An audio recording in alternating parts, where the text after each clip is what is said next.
today's session, our product webinar on scenario exercising at scale. My name is Marcus Vaughan. I'm the co-founder of iluminr. It's delighted to be here today as your host for today's discussion.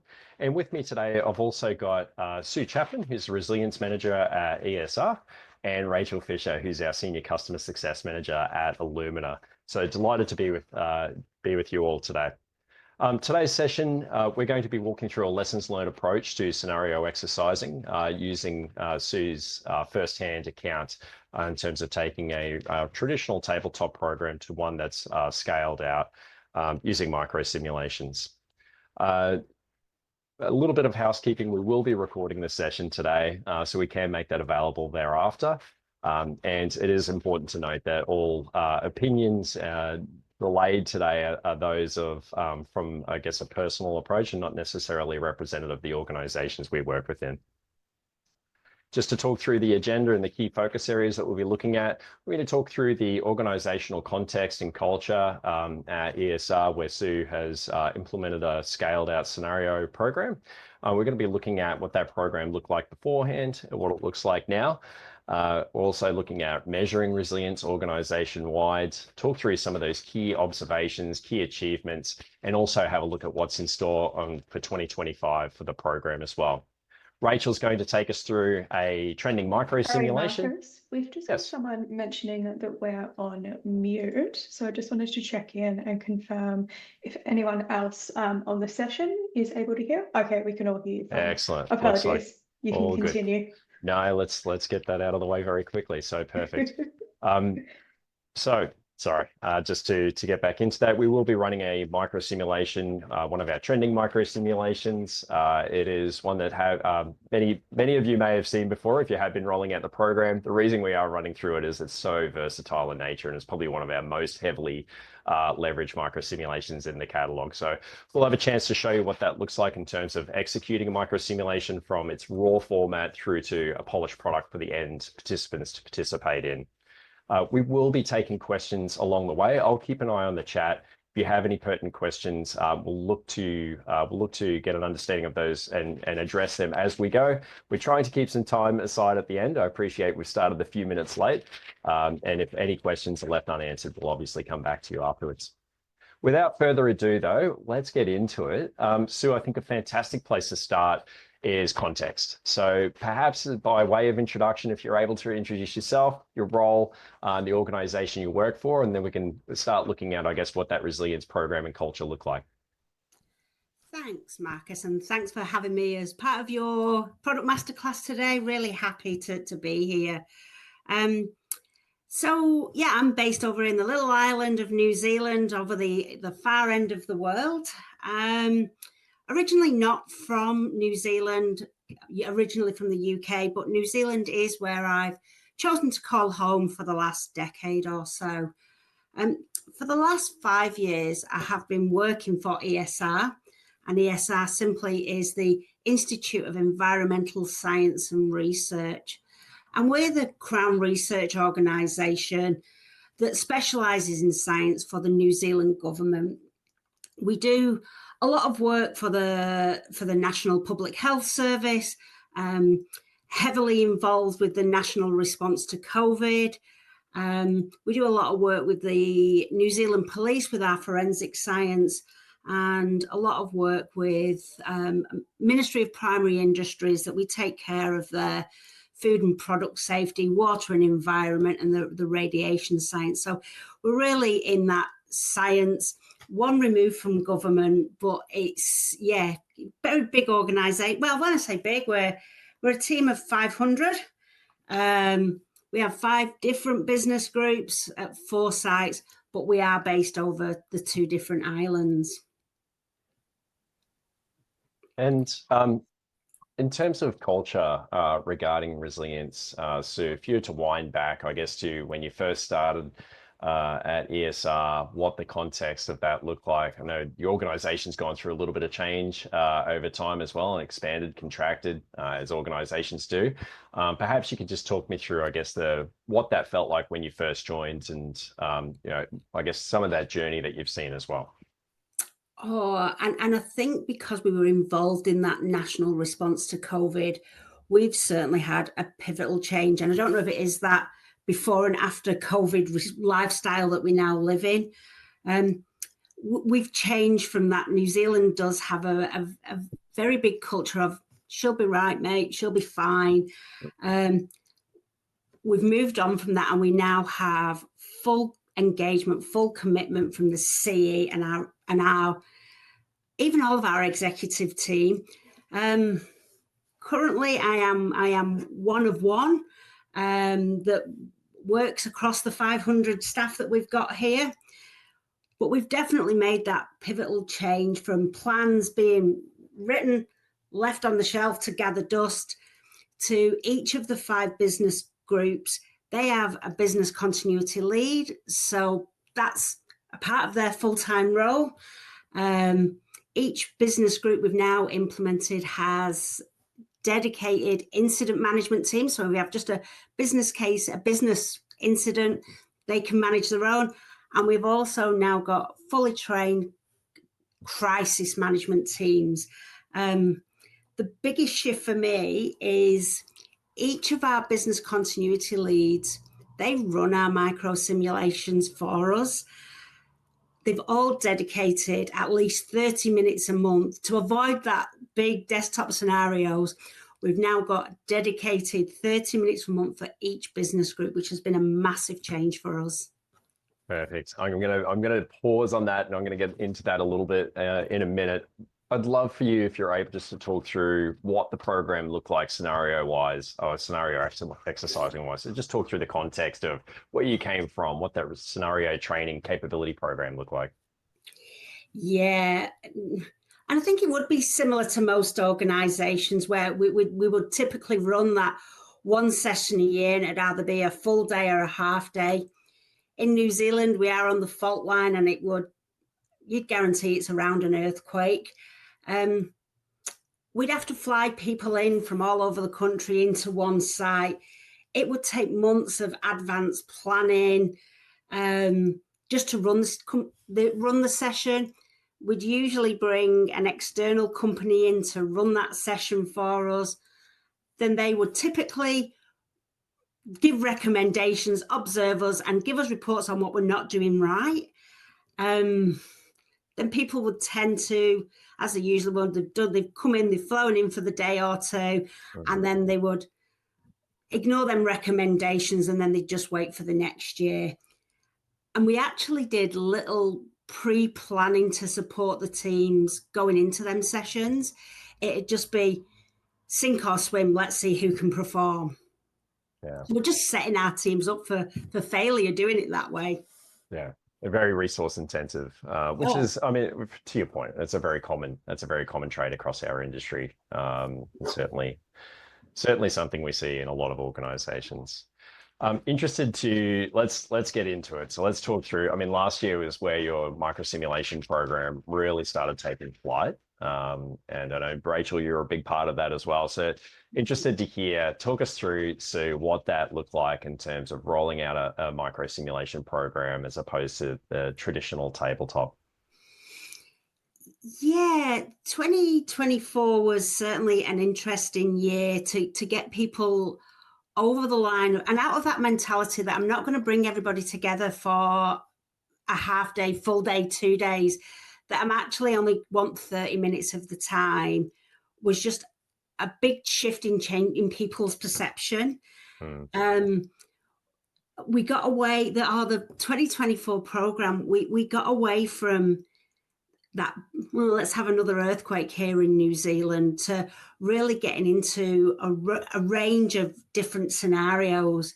So the 23 microsims that I did there, that wasn't for the full year. That was only for a 3 or 4 month period, I think. Hey, Rach, it wasn't a long time at all.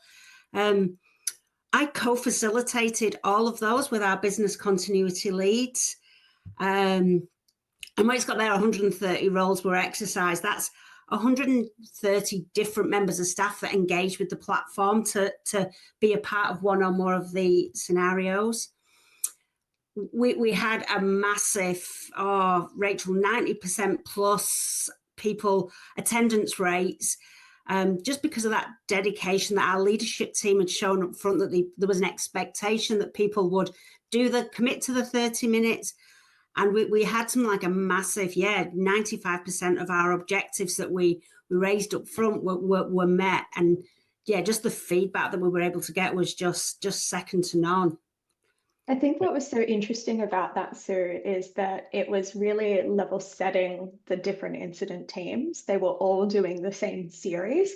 We were tailoring those, and as we know, microsimulations come 80% off the shelf, 20% has that customization to really make it flourish for your organization. And you were able to consult with those business leads and get their input to make these as insightful as possible, and then enable a program that had all 5 of those teams uplifting their capability, not just one. Yeah, big shift away from that one earthquake a year, eh? Yeah, I did actually have an interesting question in the chat. So Chris has asked whether or not for the previous exercise once a year, whether or not there was lessons management after the session, and if there was any sort of like incident exercise activities thereafter. No, the resilience program has only been operating at ESR for 2 years. Even though I work closely with our risk team, it used to be managed by the risk group, but it was kind of like full day scenario finish, let's all go back to our day jobs. Yep. It was, let's just close that off, and it was almost like close the book, don't read the report, let's move on. Yeah, and that is one of the pitfalls of having a once a year style program, is it's obviously a big bang, and then it's nothing for a long period of time, as opposed to obviously the monthly cadence. And just getting into that, Sue, a little bit, obviously there's an array of threats and scenarios that were developed that you've obviously rolled out. How did you find participants, stakeholders, your internal customers at the other end of these microsimulations? How did you find them engaging with, I guess, different scenarios outside of earthquake? Yeah, I want to say earthquake. Our biggest success with microsimulations has definitely been with our IT team. Our chief information officer would usually come to me and should be saying, please don't run this, please don't run a cyber attack, please don't run, your data center that's had a big disruption, because it's always got a security lens over it. Now they're just embracing them, and it's kind of like whatever's on our business continuity risk register or our organizational risk register, I can work with Rachel and we can go, what's top of mind here? Just looking then at the geopolitical one, that nobody else was testing these at all. And I was like, oh, I've got a microsim for that. It makes me look good, but really it's just because you guys have got that suite of library that I can link every one of our risks into doing a microsim, which is just, it's easy run. And now they're kind of like coming back to me going, bring it on, Sue, bring the harder ones, bring the more complicated ones. Hey, and we can still do it within 30 minutes. Absolutely. And how have you found that change from 3 hours to 30 minutes? Like, talk us through what are people's perceptions on that? And I know there's a huge amount of planning that goes into we'll talk about this in a few minutes, but a huge amount of planning that goes into that big tabletop, and there's a lot of, I would actually say probably anxiety that goes into that, down to something that is, I guess, more regular and 30-minute hits at a time. Just talk me through, I guess, again, from a stakeholder, internal stakeholders perspective, how have you seen them adapt to that? The change has been phenomenal. I actually met with our chief exec earlier this week, and we were talking about how we look at things at ESR and making it modern day standards. And it was focusing around that. The science, are we doing the science in the 21st century? And we got a bit diverted, and then we was talking about a scenario that I ran this week, and he's like, okay, give me a debrief now on the scenario. And he's like, how are you going to run an earthquake? We did an earthquake this week, funnily enough. How are you going to run that in a couple of hours, in 90 minutes? And I was like, really? How are we going to run it in a full day if we brought everybody in for a day? Like, we're just doing it, and we're doing it at speed. It's in and out. It's that small piece of the cake that I keep reminding people and going, it's the muscle memory. Just repeat. We'll just get there. And the feedback that I got, because it was the chief exec's first time that he was involved, he was just like, that was absolutely phenomenal. The way, and this was the Director General of Health through COVID.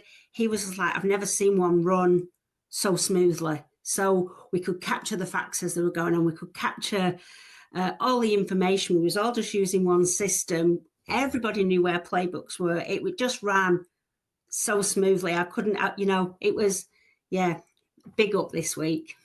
Oh, that's good. That's fantastic. And it probably is worth touching on that. Obviously, there's a lot of people on this morning or this evening, depending on where you are, that do know what a microsimulation is, but probably just a pause on that because there's probably a lot of people that don't as well. So microsimulations, as we've developed them over the last few years, are obviously short, sharp, 30-minute, well, up to 60-minute simulation exercises. As Rachel mentioned, 80% out of the box, and we'll show you what it looks like in a few moments. But it does focus on a set of capabilities based on what requirements and objectives you're looking to meet.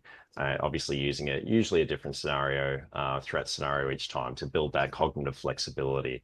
But as Sue's just mentioned, we also have been developing out, I guess, augmented simulations that can run up to 90 minutes at a time. And again, that's based on obviously our customers' needs. So multiple injects, slightly larger, a little bit closer to tabletop, but still focused on getting some set objectives met, a much more efficient approach to it, and does still continue to reduce the planning, but also the execution side of things. I might talk through, I guess, learning loops and capturing that data across the organization. I mean, Sue, you've been able to scenario exercise a lot of people across the organization now, as opposed to purely just the SLT in a tabletop. How have you found, I guess, learning loops? What has that been like? In particular, we obviously launched the QR code in the last 12 months. How have you found people using that across the organization in terms of getting that engagement? It was interesting. You was asking the question before when we did them full day scenarios. Then you'd usually come out with pages and pages of things that we needed to do correctly. The learning loops for us have been absolutely invaluable. That the instant feedback that you get at the end of microsimulation has been amazing. So with the learning loops, I can send that report almost instantaneously to the BCP leads or whoever's co-facilitated it with me. And we're able to create action plans and close any gaps within half an hour. Some of the gaps I can even close instantly if we know we've got them, and it might just be somebody on the team that doesn't know where that is. By doing the learning loops as well, and that's where, Rachel, you come into it, then we can also then do overarching reports that go to our executive team and our board, and it gives them the comfort that we're covering a wide range of scenarios. And it is important to know that all of our CE, all of our executive leadership team have really bought into these micro simulations as well. They've all been involved in the program, and they're, one of the board recommendations was like, let's put a bomb into one of the sites as a scenario. And then I was like, hey, Rachel, have you got this one? And she's like, oh, have I got the thing for you? So it's like the thinking what other people are you guys are thinking about them before. And then I just look, oh, yeah, of course I've got a bomb. That's fine. It's easy. Yeah. So, and then we've got the QR code. And again, that has been able to, there's been even able to give us an even bigger reach. So I don't have to, they don't have to be part of an incident management team. I recently ran with the QR code. I recently ran that with one of our finance teams. They wouldn't normally be involved in a response, but by getting their feedback at the end, just produce them gold nuggets that it'll change the way that we can do micro simulations even more, because I can reach deeper into the organization. I'm not just looking at how we're responding. I can build those playbooks from people that are actually doing the work on the ground. Yeah, absolutely. I mean, that was one of the genesis of how can we get more people to get into the platform, provide those insights without having to go through any sort of clunky login or anything. And it's how to remove all barriers and make that totally accessible for everyone. So you mentioned an interesting point there on reporting at a leadership level. Just talk me through like what kind of visibility does the SLT and even board have on your microsimulation program now? Yeah, so up until 12 months ago, I never had to do any reporting to the board. It stopped at that executive level, and maybe 2 or 3 times a year I would do a report to our executive leadership team. I actually did a report to our board in November, December of last year. First time that I had to report the resilience program, and they were just absolutely blown away at the level of different microsimulations that we're looking at, different scenarios. I think the feedback was from our board, and these are very intelligent scientists that are on our board, and they were like, we've never seen anything like this before. This is far outweighing any of the board's normal jobs. It was really amazing feedback that I was like, oh, actually we are challenging them new way of thinking, and we're not just giving them that once a year update about an earthquake. It was, yeah, fantastic feedback from our board. I loved seeing the aggregate of running these micro simulations across all of those incident teams. So when we're looking at the aggregate reporting in the platform, it's telling us, oh, when it comes to a particular kind of vendor outage, or it comes to a particular kind of scenario like a flood or an earthquake that could impact us, it's not just one part of the business that's going to do well or is ready to cope with that. It's the entire organizations. It's those 4 or 5 incident teams. It's the crisis management team. And then it filters down to the actual people doing the work. Like you say, Sue, you're pulling that essential information out from the people who are actually doing the work. You're getting it into a system that you can aggregate everything. But most importantly, you're feeding it back in and you're doing something with it. It's all well and good to get feedback and gather our learnings like you did with an exercise, but it's another thing to actually have genuine resilience and embed those learnings into the program. And I think that's where you've seen so much success with getting a lot of the team members and the BC leads starting to knock on your door going, hey, what else have you got? What's more complicated? Because it's rewarding, it is actually providing genuine resilience, but it's also likely you're going to potentially experience these scenarios, and they want to have that confidence and competence before D-Day. Yeah, I was talking to our chief information officer actually just yesterday, and she sits on a group of our CRIs. She sits on a group, and they were talking about, if you had to rate your business continuity and your resilience testing on a scale of 1 to 10, where would you put that? And all the other Crown Research Institutes were like, oh, 1, 2, we don't really get time to test it. And our chief information was like 10. If it happened, we've got the systems, we've got the team, we know the plans, and we're all trained, which made me have that little, oh, it's working moment. It was great for me, but it was great that we've now got other people that, even external people, that like, can we just observe you running that session? How are you doing that? It's overwhelming. Oh, it's fantastic. So there's a great question in there, Daniel. So thank you for that. How's reporting completed for each plan to facilitate regulatory requirements? We might pause on that, come back. So we're going to actually show you the reporting element, show you firsthand, and then I'll obviously let Sue make additional commentary. Obviously, slightly different context in that there's no heavy regulation over the top, but obviously compliance and reporting is a big part of, well, most of our organization or our customers using micro simulations, given the amount of work that we do in the financial institution space, in tech and technology. Okay, so I did want to move on because the whole getting the scalability factor is a big part of why micro simulations exist. So moving from just exercising the SLT or applying a very resource intensive approach to try and exercise anyone else, I want to talk through how we actually executed the Train the Trainer program. So Sue, Rach, do you want to talk us through what that Train the Trainer program looked like? Maybe Sue, if you're able to start with, who were the end user stakeholders that you deputized, for lack of a better word, or got those champions incorporated into facilitation? Yeah. It's been amazing that the training that we've undertaken, how they come to, when they come to life, when we've had to go into real scenarios, through doing the first 2 or 3 micro simulations now. I'll give you an example. We had our IT team that we had a data cable that was cut and stopped all our applications working. And rather than them jumping right at the deep end and go, let's just go straight into solutions mode, you could see they were all having these aha moments about, oh, no, we'll do a risk assessment first. We'll assess how many people in the organization this is affecting. And it was like all that training that we'd done in them early micro simulations was just tick, tick, tick. They knew what to do. It was second nature to them, which has now got to the point where, because we've ran so many and we've run them at speed, that I don't have to facilitate the micro sims at all now.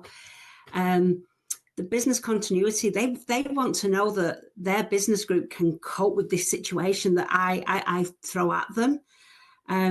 So I've got 6 business continuity leads, and they can almost now, I'm comfortable that they could run them sessions on their own. And of course, in the background, I still do some of the admin for them, but it's not labor intensive at all. Sometimes I'll do a facilitated script, or I'll do a bit of a dummy run session with them. But all in all now, the business continuity leads or the controller, we've got enough scripts, we've got enough playbooks that they can just run them themselves. And I'm like, well, tell us what's keeping you awake at night? Let's run a scenario around that. So it's just been like a paradigm shift from, the more we exercise this, the more that we can, just believe in ourselves, and they're not having to second guess, they're not having to just jump straight to solutions. It's been absolutely phenomenal. I'm like, oh, all my little babies are now doing their own work. Oh, that's I good. love it. Important to note, you still sit over the top of the program though. So Yeah. you've still got total oversight, total control of the program, but it is, I guess, a delegation of that accountability and capability to facilitate. Rach, I mean, you've been heavily involved in the Train the Trainer program. You just want to talk through from your perspective what your experience is with this, how that's worked, and your observations. Absolutely. It's been really interesting. Obviously, I've worked with Sue quite closely for a number of years now. So understanding the organization and the way those different business units work, given that the type of work the organization does, they are somewhat siloed. You're not going to have someone who's in forensics who really understands payroll. That's just not really going to happen. So the Train the Trainer program was really essential, not just for Sue to be able to empower these BC leads to get in and actually engage with their team, but it was to get the content from them that was going to make these micro simulations the most powerful. It's getting to understand what systems are impacting them, different kinds of concerns or outages that they may experience, how they may be impacted across multiple different departments at once. The Train the Train program initially started with Sue coming to me with a spreadsheet of, here's all the risks that we have, here's my wish list, have you got something in the kit? I went into the kit and said, absolutely, here are all the different options that we can put against it. We then had a plan. Part of that plan was I would deploy the micro simulation into the iluminr account for Sue. We'd do a preview session. So I'd run through and say, here's the challenge that you wanted to achieve. Here is what we're actually looking for in objectives, and this is the experience. Sue would then have a session with those business leads and call out, here are the different pieces that we can fill in to make this work for you and your team and your department. Once that would be updated, then Sue would either write a script or potentially do a playthrough with them, or later down the line, just say, hey, have a run through. If you've got any questions, give me a buzz. And then we would actually go through and have them facilitate those sessions with Sue in the background, taking down all of those key actions as necessary and having that program oversight. and then actually feeding that back into the rest of this series so that we're continually improving on our learning. So from that whole process of, you know, here's inception, here's what I'm thinking, here's what we have in a catalogue of goodies that I know are genuine scenarios that are likely to happen, and then empowering the other business leads to be able to execute and manage that program. I know obviously a lot of work goes into the design to make this as intuitive and easy to use as possible. But Sue, I mean, how have you found your, I guess your champions, you know, your facilitators who are now running these micro simulations? How have you found them take to the platform? Was it a big lift to get them comfortable, or I mean, what's your take? No, I was talking to one of your guys in iluminr and was like, you know, what's that magic number before people take that shift? Actually, within three, I've just started with one of our new business group, because during all of this as well, we've gone through quite a big organizational restructure. So just getting new teams aligned, and I was like, have confidence that after the third one, and then after the first one, they were like, oh, I get what you're doing now. So it's just, yeah, I don't, hand on heart, think I would ever go back to a full desktop scenario when we can just run these so quickly every month. I would never go back. Oh, it's good to hear. It is good to hear. And probably just to explain a little bit of the method and the madness there. I mean, and talking about the time resource consumption, because this is one of the big challenges we're always solving for at iluminr is how do we help resilience managers do more with less? Because I don't know many resilience managers around the world at this point in time, or even security managers, cybersecurity professionals that are giving bigger budgets for capability or more people, certainly not in comparison to the amount of work that we're expected to get done. And just to articulate what that planning time looks like, and Sue, I'm interested to get your sense check on this and tell me whether I'm just like totally telling furphies here. But in our experience, running tabletops, and I'm actually being very polite here to the amount of exercise time, planning time, I think, from a tabletop can run from 6 weeks. I've been involved in some over the years that it literally takes 3 months to 6 months to plan, extremely intensive, 3 to 4 hours. I mean, obviously a more operational, you know, right up to a full day, multi-day, of course, we've seen those as well, and they take longer to plan. And then there's typically 1 to 2 weeks of debriefing, trying to get the notes back together to do the reporting, get the exercise report done. Micro simulations, and this is, you know, obviously once you've got a rhythm, from my experience, setting them up, well, I mean, it's probably a lot less for me these days, but you know, I'd say an hour is a good amount of time.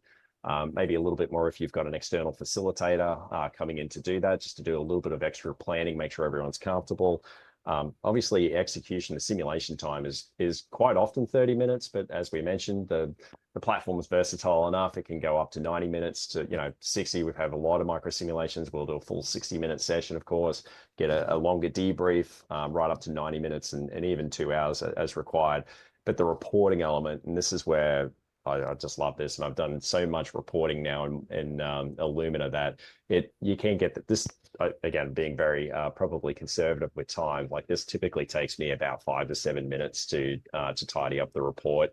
But 30 minutes giving yourself plenty of time to catch that, tidy up the report, get the notes together, work with your scribe, make sure everything's absolutely said and done.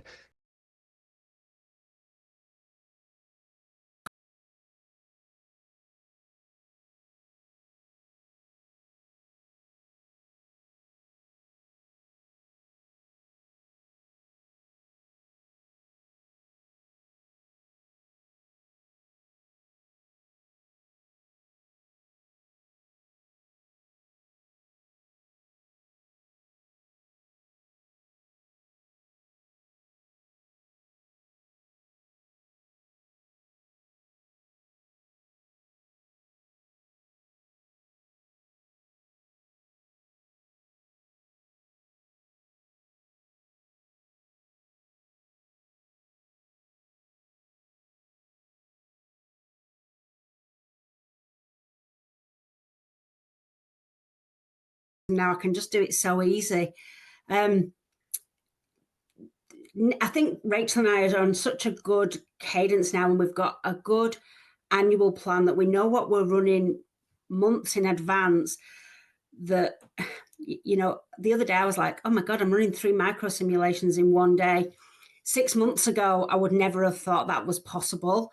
Whereas now I can just roll it and go, roll it and go. It's good. It's good. And that duplicating button has been my little friend. Yeah, we'll walk through duplication in just a moment, because it is a real true opportunity to get that scalability factor. Before we are burning through time super quick here, and I do want to get into a micro simulation just to show, because it is a product webinar, of course. But Sue, just want to pause on key achievements, things that you're like, I guess, very, very proud of, and also just your thoughts on what 2025 looks like as well for you. Yeah, oh, definitely the key achievements is how well, to be honest, I thought everybody else in the world was doing micro simulations like this. I just thought, oh, it was really old. And I was quite surprised when you were like, you're running them so well, that I just thought everybody was doing this way. And why would you not be running it this way?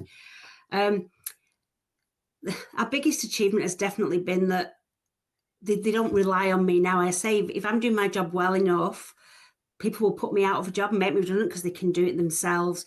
And they're just getting that way. They are really embracing just doing this by themselves. And like I say, I can now sit back and just have an overview of that, or look at some of the more complicated ones.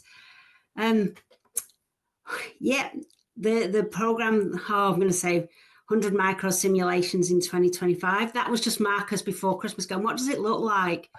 And I was like, yeah, I'm going to run 100 in 2025. And even at the beginning of the year when I started, I was like, oh, that's 8 a month. Is that achievable?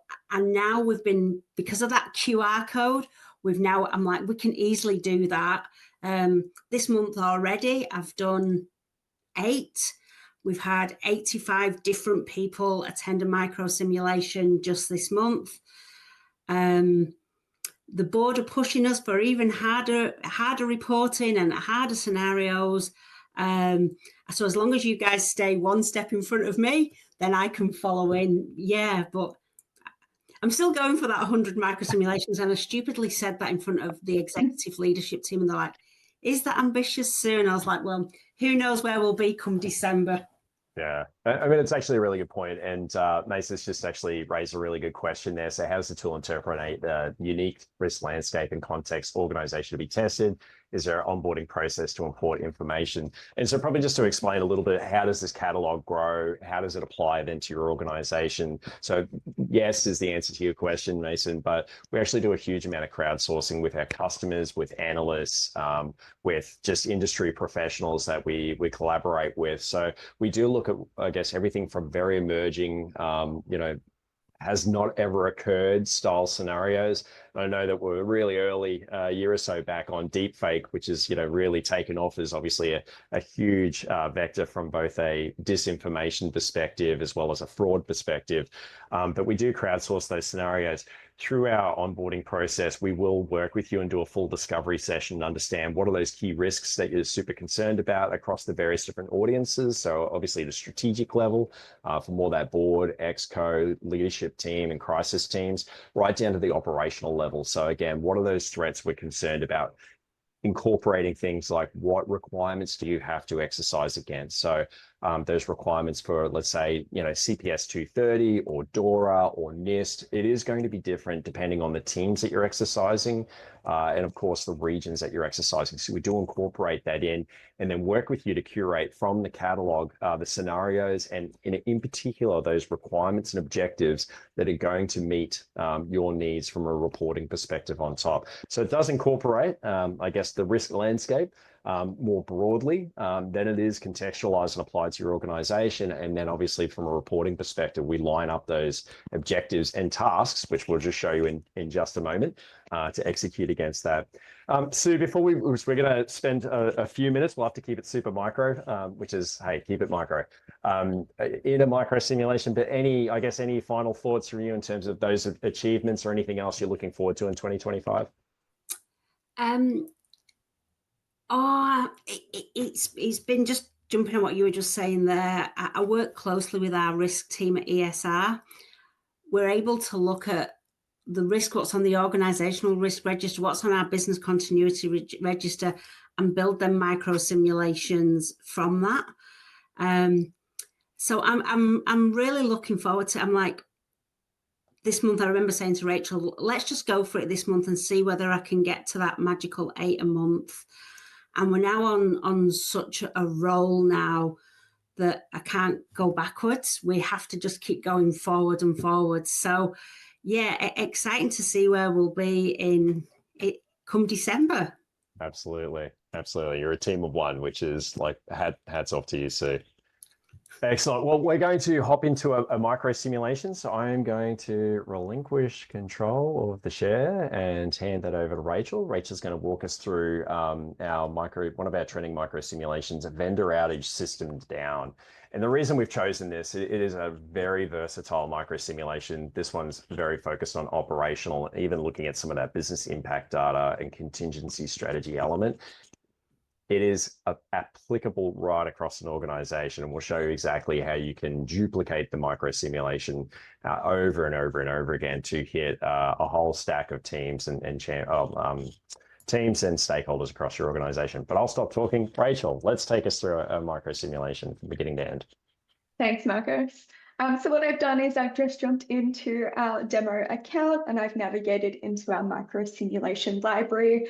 What I've done is I've hopped in and I've previewed this. That's that first step that we're talking about with Sue, where I'll take something from our catalog and I'll populate it into the account and we'll do a preview so that we can look at the micro simulation in full and highlight that 20% customization that we need.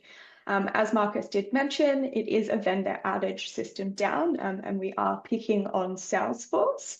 Once we jump in, we want to make sure that we're looking at our 3 core objectives. So for this micro simulation, we want to review and validate the first actions in our business continuity plans. We want to review and validate the business impact data from the business continuity plan or playbook. And then we want to validate the currency of critical functions, owners, and dependencies. These are short, sharp, experiential simulations. So we have 30 minutes to complete these. 25 minutes is focused on the micro simulation content and tasks itself. And 5 minutes at the end is dedicated for everyone to complete the learning loop so that we can gather that essential information. We jump in and we play our scenario. Can I just get a thumbs up? You can hear that? One of the world's largest software providers has been hit by a major cyber attack, causing widespread disruptions for thousands of organizations globally. In a press release, the CEO offered apologies to customers for the ongoing impact and stated that the company is actively working with authorities and leading cyber response firm FireEye to investigate and resolve the issue. Teams are reportedly working around the clock to get customers back online, widely relied upon as a critical application for global organizations and government agencies alike. The attack has created a domino effect of impacts across numerous industries, with no clear indication of when full service will be restored. Perfect. So now that we have our scenario, what we would do is we would go through and we would read our information board that gives us more context about the situation. You will see some call outs here. So our first assumption is that reports are coming through suggesting that our critical vendor is offline. This is a call out for that 20% customization. So we would input here that this is for Salesforce. So we would go through and update that, and then we would continue to read the rest of the scenario and make those updates as necessary. This particular scenario is focusing on a peak period that we are responding to. So if we were working with our claims team, for example, we could say that this is a peak period of processing for these particular claims. Once we have read through the information as a team, we then go through and work through our tasks. These also have the ability to be customized. So if you call your company rather than organization, or if you have particular terminology that you use in your region or the team's region that are completing that, this is again where we can make those tweaks to make it make the most sense for you and your team. Once we get everyone to work through the tasks themselves, so we'll jump through and we will complete those. We do have the dedicated scribe, whether that's the facilitator themselves or someone sitting in the room, like Sue, for example. We can jump in and we can actually record our responses here. So record responses, ideally without typos.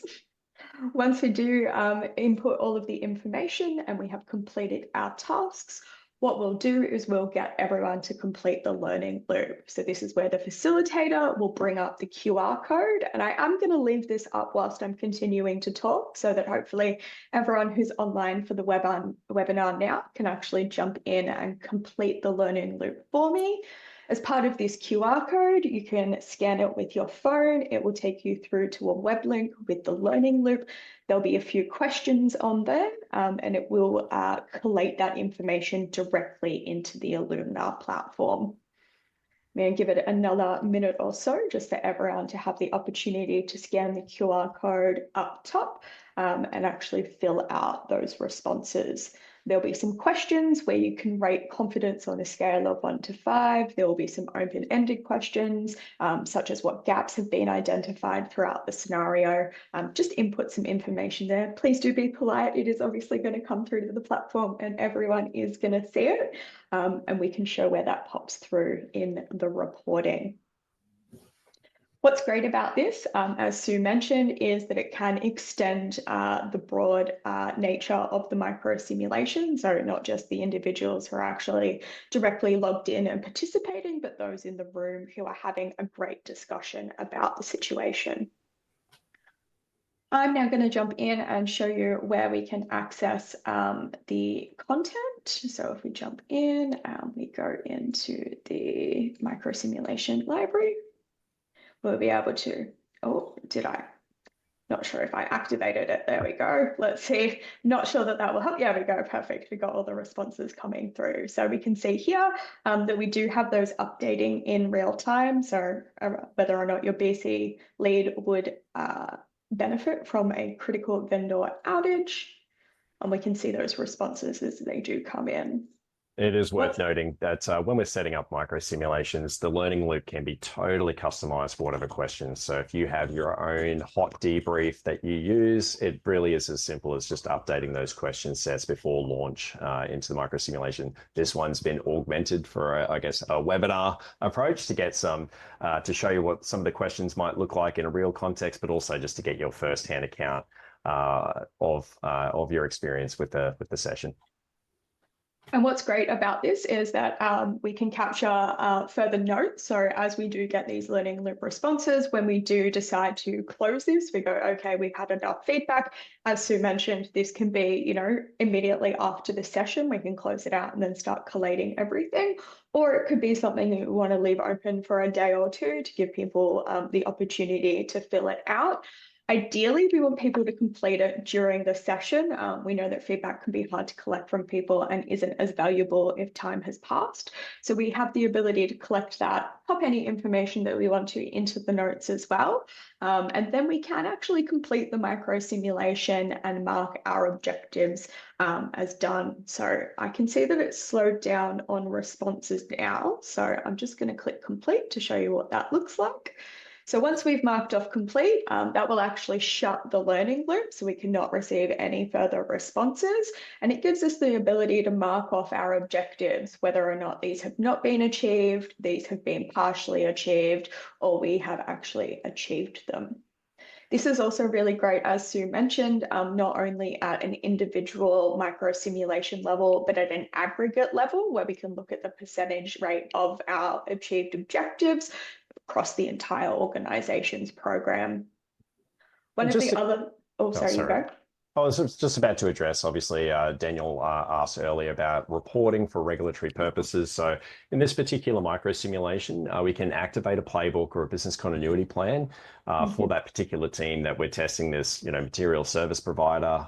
If we're obviously talking operational resilience language or operational risk language, and essentially we can exercise that plan, get people to open up that plan as part of that, and that can be referenced as part of the micro simulation. So we can activate a playbook that allows you to then record whether there was currency of the contingency strategies or the processes within that playbook, again, which can all be reported on by way of task, and then of course the reporting against the objectives that we originally set, all which are totally customizable as you go through the micro simulation. Absolutely. Yeah, we've run this session, like you say, it's very customizable. We ran this with our IT team where we had Microsoft taken out. That weekend, Microsoft went down. We had the plan in place because we'd done this before. Then we ran the same one, and we've just done them tweaks that Rachel was talking to our finance team, where we had our payroll system went down. And then it was literally within days, the payroll system went down. And because we were all thinking in that mode, this is, probably one of my favorite go-to easy ones to rinse and repeat. Absolutely. And one of the great things about the individual level reporting is that it can export in a matter of seconds a board style report. So this will pull through what the micro simulation was, when it occurred, who facilitated it, and who was a part of it. We'll also include your objective status. So again, you can hand this either to your BC lead or higher up the chain, say your board or SLT. Goes through the scope. It includes some statistics around the participants, the facilitator, and then it actually includes all of this great gold nuggets of information around, the effectiveness of these scenarios. And it can also answer any free text questions. So one of the questions that we typically will ask if we are testing or validating a playbook is, did this playbook achieve what it needed to? Yes or no? We can collect that information. And then we will also ask what gaps or additional tasks would need to be added to this playbook as an open free text, so that we can collect that and we can immediately put that directly back into our platform or program itself.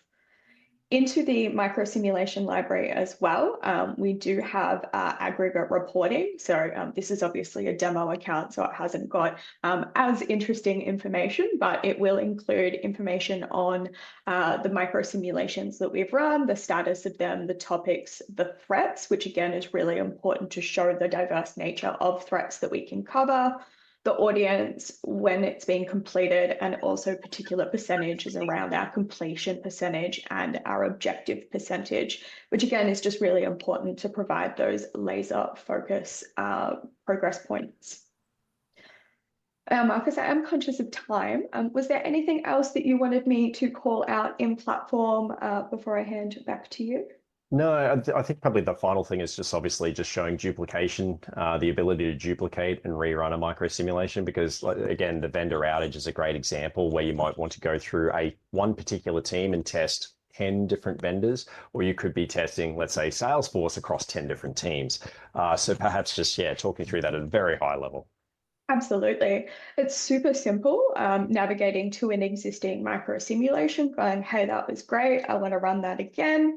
You can duplicate it, you can immediately come in and you can make those changes. So if we wanted to click on, we can go through and make those changes. We can also jump in and we can change our questions for our learning loop. So if we wanted to add in additional questions, we could do that. We click save.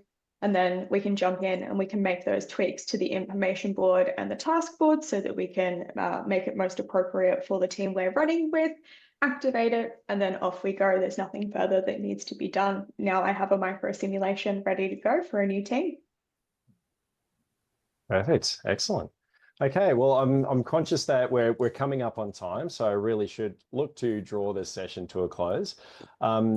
Again, I just want to say a big thank you to both Rachel and Sue. I mean, Sue, you've been an amazing resilience champion, totally changing the culture at ESR using the microsimulation program. And Rachel, all of your hard work in terms of training and all of the tips and tricks on the way through to make that happen. So thank you both for joining us today.